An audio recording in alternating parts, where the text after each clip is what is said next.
the root mean square velocity of all molecules in mixture containing CO2 and N2 in the mole ratio 1:7 is found to be x times the root mean square velocity of CO2 molecule at the same temperature. अच्छा, तो जब भी mixture आ जाएगा तो mixture के लिए molar mass अपने को अलग से निकालना पड़ेगा. तो मिक्सचर का जो भी मोलर मास होगा वो कैसे निकालते हैं? N1 M1 N2 M2 upon N1 plus M2. तो देखें कितना निकलता है मिक्सचर के लिए. 1:7 का मोल रेशियो है, मतलब CO2 1 मोल है, और CO2 का मोलर मास कितना हो जाएगा? ऑक्सीजन का कितना हो गया? 32, O2 का 32, 32 और 12 44. तो इसका हो गया 44 और इसका हो गया है 28.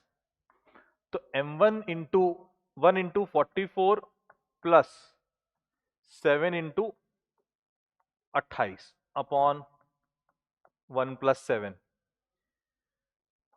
ये हो गया अपने पास 196 प्लस 44 240/8, यानी कि मोलर मास जो है मिक्सचर का वो कितना आ गया है?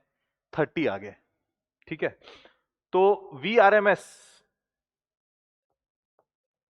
सेम टेम्परेचर पे भाई होती क्या है?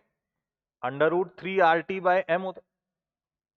तो यानी कि VRMS जो है क्या inversely proportional to under root of molar mass है ना?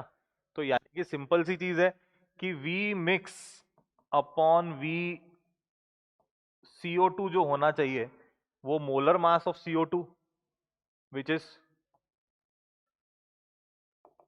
44 upon molar mass of mixture, ये आना चाहिए, है ना? और अपने को बोला क्या हुआ है? मिक्सचर की जो velocity is found to be x times the root mean square velocity of CO2. यानी कि ये जो चीज है ये x होना चाहिए, ये जो पूरी चीज है दिस शुड बी x.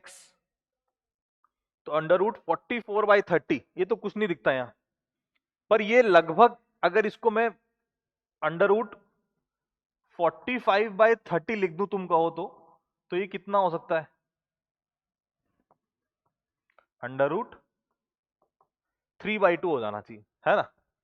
पर मतलब मुझे ये पर्टिकुलरली आंसर 3/2 लाना ठीक नहीं लगता इस क्वेश्चन में, क्योंकि भाई मेरे पास नन ऑप्शन अवेलेबल है तो, और क्वेश्चन में कहीं पे भी अप्रोक्सीमेशन की झलकी नहीं कि भाई the value of x is approximately. तो अपन, क्योंकि अपन ने बी मार्क किया है तो अपन यहां ये चीज ऐड कर देते हैं, क्योंकि मैंने 44 को 45 लिख करके कैलकुलेशन किया तभी मैच हो पा रहा है, नहीं तो मैच भी नहीं हो रहा होता, है ना?